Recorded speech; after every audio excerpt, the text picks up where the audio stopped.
Viral polisi diduga lecehkan penjual es teh, suami korban ngamuk. Viral video yang menampilkan seorang pria mendatangi kantor polisi di wilayah Muncul, Tangerang Selatan. Saya telepon itu ya. Dan begitu Pak. Jangan seperti itu, ngaku. Gimana maunya nih? Hah? Saya cuma Ngaku enggak? Saya tanya, ngaku enggak? dia ngaku. Bener? Ya udah dua kali Ini dia seperti kayak apa Pak? Maunya seperti apa kayak gitu, ah? Saya cuma Buset. Jangan mentang-mentang Bapak polisi, Pak. Terlihat aksi pria yang tengah meluapkan emosinya di hadapan petugas kepolisian. Pria itu melabrak sang oknum polisi dengan tuduhan melakukan pelecehan terhadap istrinya.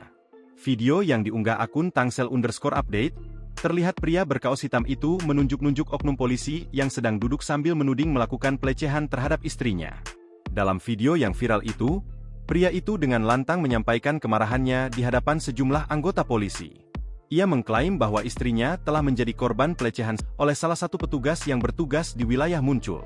Salah seorang petugas terlihat meminta agar proses pelaporan tersebut tidak direkam menggunakan kamera.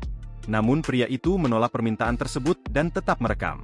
Ia tampak ngotot ingin agar kasus tersebut mendapat perhatian serius. Korban mengungkapkan bahwa insiden serupa bukan hanya terjadi satu kali, melainkan telah berulang. Suaminya menyuarakan kekecewaan sekaligus desakan kepada oknum polisi untuk mengakui apa yang telah diperbuatnya terhadap sang istri. Hingga berita ini dibuat, belum ada pernyataan resmi maupun klarifikasi dari pihak kepolisian mengenai tuduhan yang beredar di publik tersebut. Download Tribun X sekarang, menghadirkan lokal menjadi Indonesia.